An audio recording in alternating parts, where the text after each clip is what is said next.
It's been 8 long days since that shocking scene went down at the Brentwood home of Rob Reiner and his wife Michelle, and people can't stop talking about it. Each new detail makes the story even messier, twisting what we thought we knew into something far more complicated.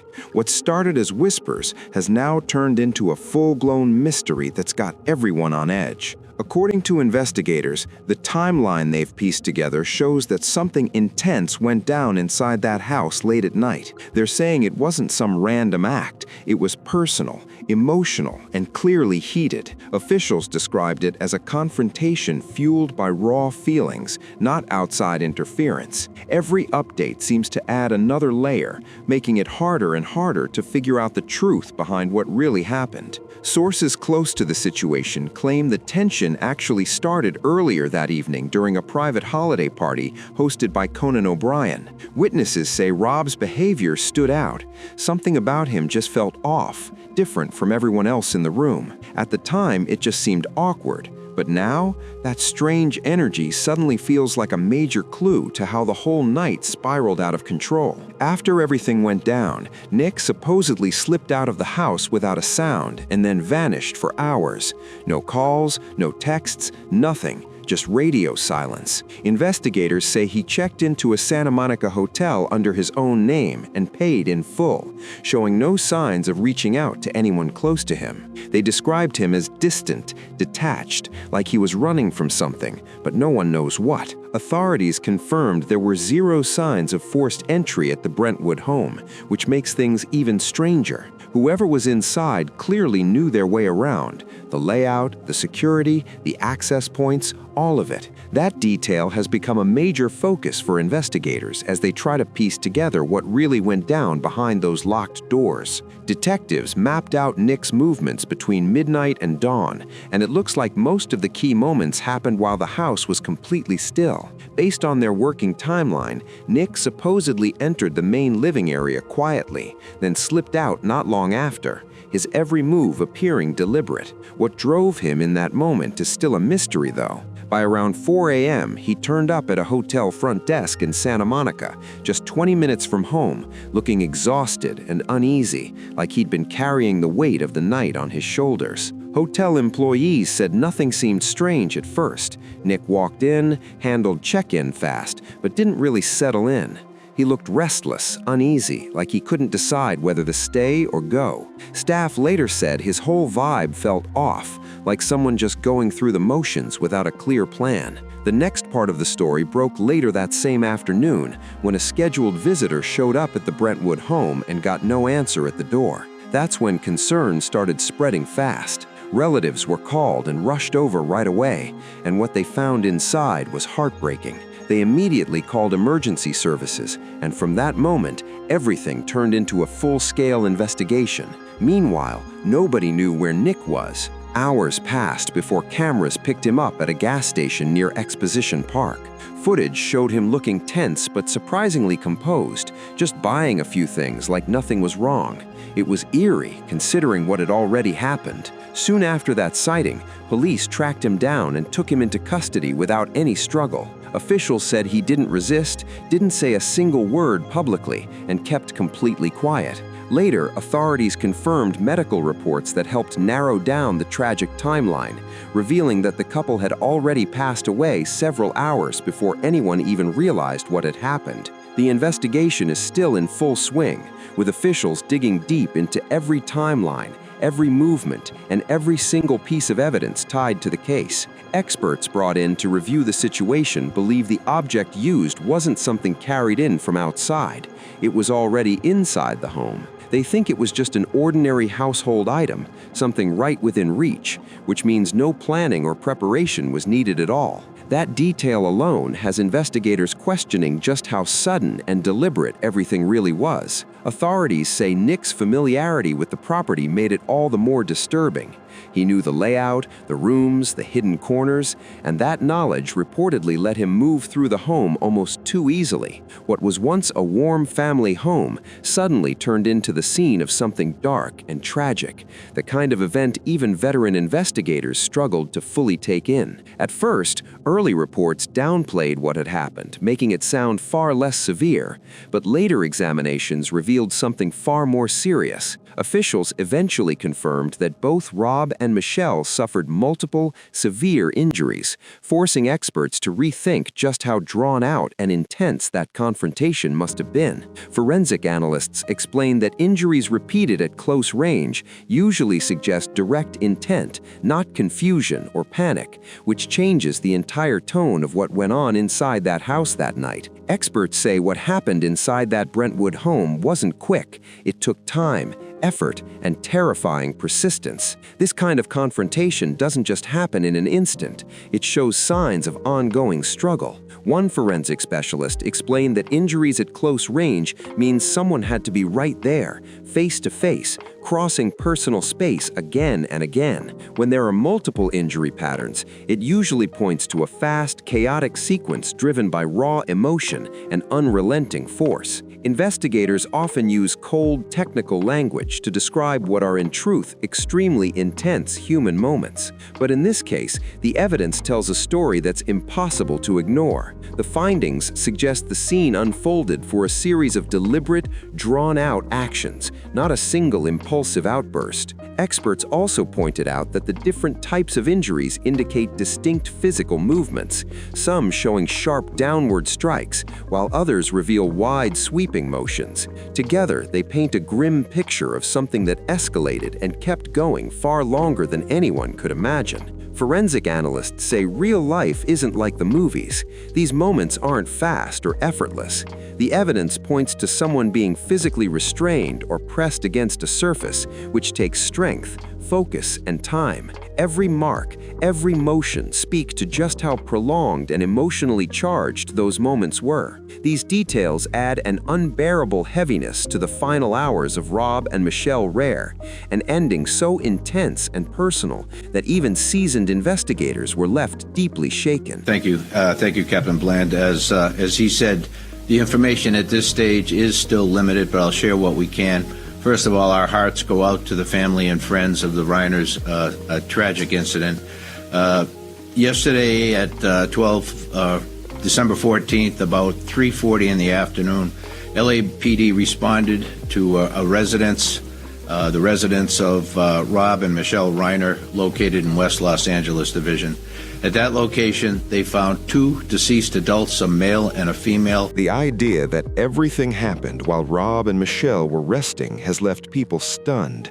It's almost too hard to believe. Reports suggest investigators are convinced the person responsible had deep inside knowledge of the home. We're talking about someone who knew every corner, the bedroom layout, late-night routines, and the quiet rhythms of daily life. That kind of access doesn't come from an outsider. It points straight to someone who lived there and knew exactly how to move without being noticed. Investigators say the way things unfolded shows an extreme violation of trust. Getting that close to someone, especially in a moment of vulnerability, crosses every possible line. Officials described the entire scene as overwhelming, both emotionally and physically. Medical reports indicated that the victims collapsed almost immediately after the injuries, signs of a sudden and overpowering confrontation. When all the evidence was put together, investigators said it consistently led back to one person, Nick Reiner, the only other resident with direct, unrestricted access to that room.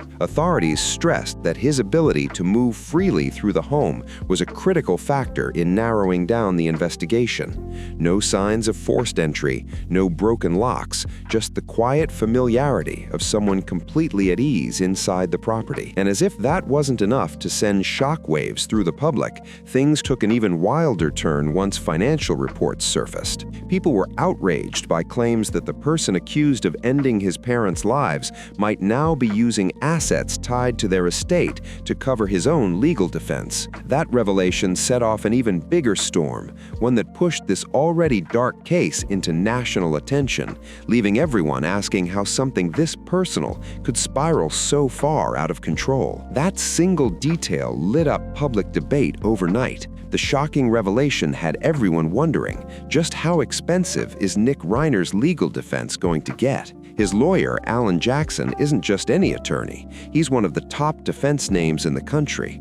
Known for tackling massive, high-profile criminal cases, Jackson's courtroom track record is unmatched, and his fees reflect it. People immediately started questioning where all that money could be coming from, and whether it was fair, given the nature of the case. In stark contrast, Nick doesn't have an established career of his own. Most reports describe him as someone who leaned heavily on family support. His most notable project was an old film collaboration with his father, Rob Reiner, years ago, but that was it. Legal experts say that even if a lawyer like Jackson gives a reduced rate, defending a case this serious can still cost millions. Between private investigators, expert witnesses, and non-stop media attention, the expenses can skyrocket fast. In other high-profile trials, Jackson's legal fees have reportedly stretched well into the tens of millions of dollars, especially when cases drag on for months or even years. When reporters caught him outside the courthouse, Jackson refused to say who was footing the bill, giving only a short, tense statement that he could not comment on the source of payment. That silence only stirred the pot even more. Then, on December 18, 2025, sources close to the Reiner family dropped a bombshell, claiming the entire defense might be funded through Rob and Michelle Reiner's own estate, rumored to be worth an enormous amount. The idea that money tied to the victims could now be used to defend their accused son sent the public into outrage, sparking endless debates about morality, justice, and loyalty, all wrapped up in one shocking twist. Reports estimate the Reiner estate at a staggering $200 million, and that figure alone has left people speechless. Sources close to the family claim surviving relatives agreed, though with heavy hearts, to let those funds cover Nick's defense. The decision reportedly came after emotional discussions, with some believing that focusing on mental health over harsh punishment might be a more compassionate route under California law. It's a move that sparked both outrage and sympathy across the public. Experts say a conviction would immediately strip Nick of any inheritance rights, but until that happens, California statutes still allow estate money to be used for legal defense. Several independent analysts confirmed that technically this setup is legal during the trial phase, but not everyone agrees. Some legal experts argue that estate administrators could legally refuse the payments if they think it might cause future financial or ethical problems. That split in opinion has turned into a major point of debate, fueling even more uncertainty around the case. So far, neither the court nor the family has released any formal confirmation about the arrangement. The silence has only made things worse, leaving the public to fill in the blanks with rumor after rumor. As speculation spreads, the story just keeps growing, with everyone waiting for the next official word to finally bring some clarity. But so far, none has come. Nick Reiner's first court appearance completely shifted the tone of the story. It was no longer just speculation, now it was real, happening under bright courtroom lights. This marked the beginning of the formal legal battle, pulling focus straight onto Nick's future and what steps the court would take next. Records confirmed he's facing 2 major charges connected to the deaths of both his parents, along with additional legal complications because there were multiple victims involved. The tension inside that courtroom was thick. You could almost feel it through the walls. Nick is currently being held at Los Angeles County Jail, and when he entered the courtroom for the first time, all eyes were locked on him.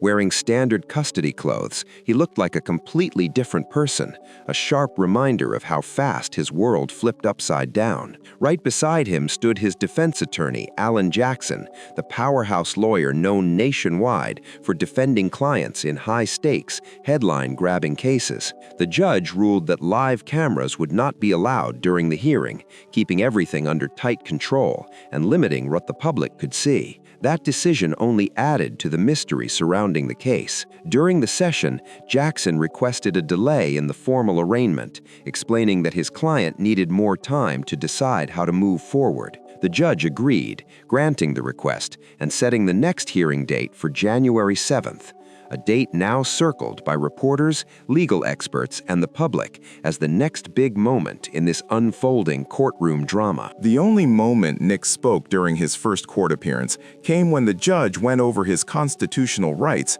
and asked if he agreed to postpone the arraignment. His answer was barely above a whisper, just a quiet yes, and that was it. No further comments, no visible emotion. The hearing wrapped up quickly, leaving everyone in the room feeling that uneasy tension, like something huge was left unsaid. As the legal process moves forward, investigators have started re-examining everything that happened leading up to that night, including the December 13th holiday gathering at Conan O'Brien's home. That event is now seen as a possible key piece of context in understanding Nick's behavior and mindset. At the same time, attention has turned back to his long history of personal struggles, something that's been whispered about in Hollywood circles for years. Experts reviewing the case noted that Nick has faced substance-related issues that began early in his life, a detail many say helps explain some of his past instability. While that history doesn't change the legal facts now in motion, it does add another emotional layer to an already devastating story. As the son of legendary filmmaker Rob Reiner and the grandson of comedy icon Carl Reiner, Nick grew up under constant public scrutiny. Fame was always nearby, but those close to him say he never really felt part of that world. He reportedly battled feelings of isolation and pressure, never sure where he truly fit in. Family members, aware of his struggles from a young age, tried to get him professional help, but even then, it seems the weight of expectation and legacy was something he could never fully escape. Over the years, Nick reportedly cycled through several treatment programs, each time trying to find his footing, but balance never seemed to stick. He faced one challenge after another, struggling to maintain long-term stability no matter how many times he tried to start fresh. Through it all, Rob and Michelle never gave up on him. They offered emotional support, financial help, and eventually even brought him back home to their Brentwood residence so he could regroup and rebuild his life. Family friends say Rob and Michelle's commitment to helping their son never wavered. Rob once opened up publicly, saying that parenting doesn't come with an off switch, even when things get tough. And that belief showed in how he and Michelle handled everything. But despite their love and effort, things just kept getting harder. Over time, the situation began to spiral, becoming something no parent could fully control or fix on their own. Eventually, the couple decided to set firm boundaries, shifting to what friends called a tough love approach. That was when Nick made the decision to move out and try living on his own, a move that marked a major turning point in his life. After leaving, his situation reportedly grew more unstable by the month. He drifted between states, Maine, New Jersey, Texas, never staying in one place for too long and often living without a permanent home. It was a restless, uncertain existence that hinted at just how deep his internal struggles had become. In later interviews, Nick described that stretch of his life as the darkest chapter he'd ever known, a time filled with chaos, instability, and unsafe surroundings that constantly kept him on edge. But in 2015, there seemed to be a glimmer of hope. At just 22, he entered a structured program and started working seriously towards sobriety, showing a kind of focus people hadn't seen from him in years. During that period, he even teamed up with his father, Rob Reiner, to co-write and work on the film Being Charlie, a project deeply inspired by his own struggles and meant to shine light on addiction, recovery, and personal accountability. For a while, things finally looked up. When Nick returned to Los Angeles, his creative work seemed to rebuild some of the trust that had been broken between him and his father. People close to the family said it felt like old wounds were starting to heal, and for a brief time, it looked like progress, real progress, might finally stick. But that peace didn't last long. By 2018, Nick publicly admitted to another relapse, one that spiraled into a serious medical emergency tied to substance use. Around that same time, those close to the Reiners noticed his behavior changing again. Erratic moods, unpredictable choices, and mounting tension at home. The breaking point reportedly came after a troubling incident in the guest house, something that left Rob and Michelle deeply alarmed. Heartbroken but determined, they told Nick he needed to leave the house and get back into treatment. Friends said it felt like hitting the reset button on a painful cycle that had played out far too many times, a cycle that left everyone involved completely drained and desperate for real change. By 2020, Nick was reportedly welcomed back into the main Brentwood home, an emotional decision made out of hope and worry all at once. Sources say Rob and Michelle agreed to bring him back under closer supervision, believing that more structure and daily support might help stabilize his mental health, which had become a growing concern. Those closest to the family said the couple were doing everything they could, pouring love, time, and resources into helping their son regain control of his life. But in the months leading up to the tragedy, their fear reportedly deepened. Despite all the effort and care, it started to feel like the situation was slipping beyond what they could safely handle. Friends described their home as a place of constant tension, filled with love but overshadowed by worry. Many now look at Nick's story as a painful reminder that even the strongest family support can't always stop things from spiraling. Some situations, no matter how much help is offered, can grow too complex for family alone to manage. Attention has now turned fully toward the upcoming trial and the defense strategy being crafted by powerhouse attorney Alan Jackson. Much of the public curiosity surrounds how such a top-tier lawyer became involved in this already high-profile case. Investigators later said that witnesses described Nick as seeming impaired in the hours following the incident, a detail that could play a major role in the courtroom narrative. But legal experts have been quick to clarify that while such background might provide context, it doesn't automatically meet the threshold for mental incapacity under California law. Substance use alone rarely removes criminal responsibility. It might only influence how intent is interpreted, and even then, only under very narrow legal conditions. The stakes couldn't be higher, and every new revelation just keeps raising the tension. Legal analysts have been quick to note that any signs of preparation or awareness could completely override claims of diminished capacity. If prosecutors can show that Nick's actions were planned or even partly deliberate, it could destroy any defense built around mental instability. Right now, those questions remain open, and everyone's waiting to see what strategy Alan Jackson will roll out as the trial moves forward. Once the evidence is officially presented in court, the real shape of the defense will finally start to emerge. Nick Reiner is now staring down the harshest potential penalties under California law. If he's convicted without any mitigating circumstances, sentencing guidelines could mean spending decades, possibly the rest of his life, behind bars. Investigators have already made it clear they found no proof to support claims of self-defense or any kind of accident. That revelation alone has made the case feel heavier, removing any hope that what happened might have been a tragic mistake. Authorities describe this entire situation as something deeply personal, an emotional storm that exploded from within, not a random or impulsive act. Prosecutors are reportedly preparing to argue that Nick's actions were deliberate, fueled by emotion, but carried out with intent. That framing places the case among the most serious categories in California's justice system, and it's exactly why so many people are watching to see how far this courtroom drama will go. Public attention around the case has exploded, partly because the victims, Rob and Michelle Reiner, weren't just private citizens, but major figures in the entertainment world. Their names alone turned what might have stayed a local investigation into a national headline. The Reiner family's deep Hollywood ties have kept this story front and center, with every new update sparking intense online debate and non-stop media coverage. If the case does go to trial, Analysts say the witness list could be extraordinary, featuring household names like Conan O'Brien, Larry David, and Billy Crystal. Their testimonies could add both emotional impact and massive public interest to the courtroom, turning each hearing into a moment the world will be watching. Experts familiar with complex criminal cases believe the trial itself may not start until late 2026 or even 2027, given how much evidence and preparation is involved.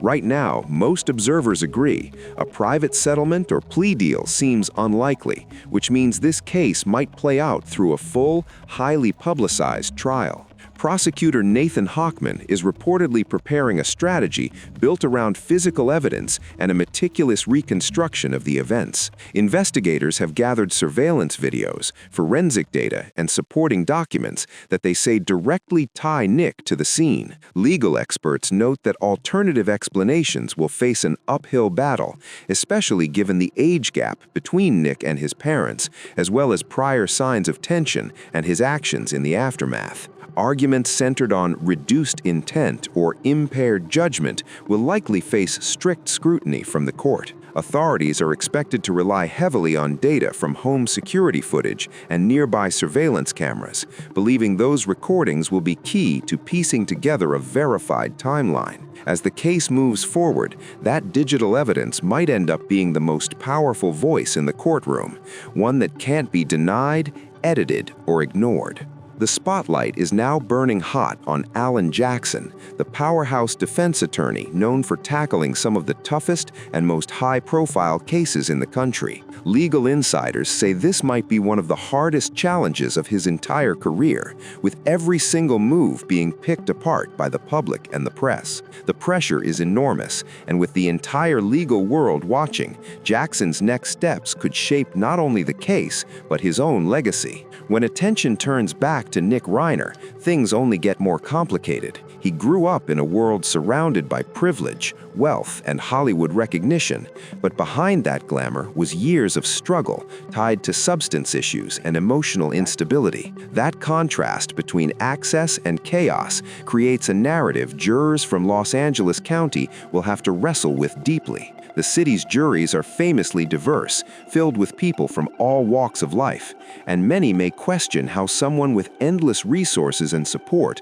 could still end up here, caught in such a devastating situation. Analysts say jurors could face hard questions about accountability, dependency, and the limits of privilege. Those perceptions alone might shape how they interpret evidence, testimony, and motive once the trial begins. As focus turns back to the night that may hold the key to everything, Saturday, December 13th, 2025, a clearer picture starts to form. That evening, Conan O'Brien hosted his annual holiday gathering at his West Los Angeles home, a private and camera-free event where major names from the entertainment world could finally relax. Among the guests were Rob and Michelle Reiner, joined by their younger son, Nick, an appearance that, in hindsight, now carries an unsettling weight, as it may have been the night when tensions beneath the surface began to shift in ways no one could have imagined. Sources close to the Reiner family say the decision to bring Nick to that holiday gathering wasn't casual. It came from deep worry.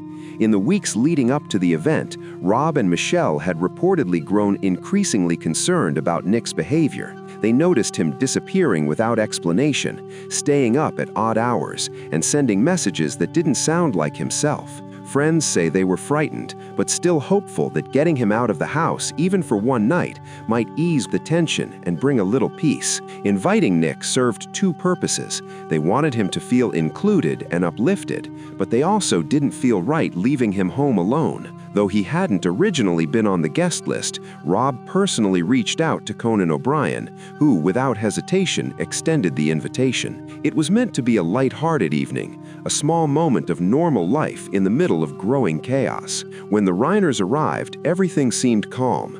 Rob greeted Conan with his usual warmth, and Michelle blended easily into friendly conversation. The house was full of laughter, soft music, and people catching up. But Nick stayed on the edges, dressed simply with his hood pulled up, scanning the room quietly. Several guests later said he didn't seem comfortable, like he was there but disconnected, floating in his own world. As the night went on, his behavior began to stand out. Witnesses said Nick drifted through the house alone, rarely speaking, but watching everyone closely. Some guests said he suddenly approached them, asking blunt questions like their name or what they did for work, his tone flat and his stare intense. It wasn't aggressive, just off, enough that a few people politely stepped away. By the end of the evening, quiet murmurs spread through the party that something about Nick felt uneasy, and that sense of tension, small at first, now feels chilling in hindsight. Actress Jane Fonda later said she couldn't shake a strange feeling after a short interaction with Nick that night. She recalled him standing uncomfortably close, saying nothing, just watching, long enough to make the moment feel tense and unsettling. That brief encounter stuck with her, especially after learning what would later unfold. But the night's most awkward and talked about moment reportedly involved Bill Hader. Witnesses say Hader had been in a quiet corner having a personal conversation when Nick suddenly stepped in, cutting straight through their discussion. Just like with others, he began asking abrupt, almost robotic questions, names, occupations, details that felt oddly out of place. Hader, keeping his cool, politely told him he was in the middle of something private and tried to de-escalate the situation. But Nick didn't answer. He just stood there silently for several seconds, staring in complete stillness before abruptly turning and walking away. People nearby noticed how tense his movements were, how his shoulders tightened as he left. The mood in that area of the room changed instantly. Conversations quieted, laughter faded, and several guests stopped mid-sentence to glance over. It was like the energy got sucked right out of the party in a matter of seconds. What had started as a warm, easygoing holiday night now carried a heavy awkwardness that no one could quite name. Many guests later said that from that point on, the whole room felt different, muted, uneasy, with everyone aware that something was off. As the evening dragged on, Rob Reiner himself seemed to sense it too. Friends recalled him keeping a closer eye on Nick, as if realizing the situation was slowly slipping out of control. Witnesses say the tension finally reached its peak when Rob Reiner quietly pulled Nick aside into a hallway, trying to keep things under control without causing a scene. Even though Rob kept his voice low, the frustration was clear. People nearby could feel the strain in his tone. He was urging Nick to calm down, to get it together, to stop drawing attention.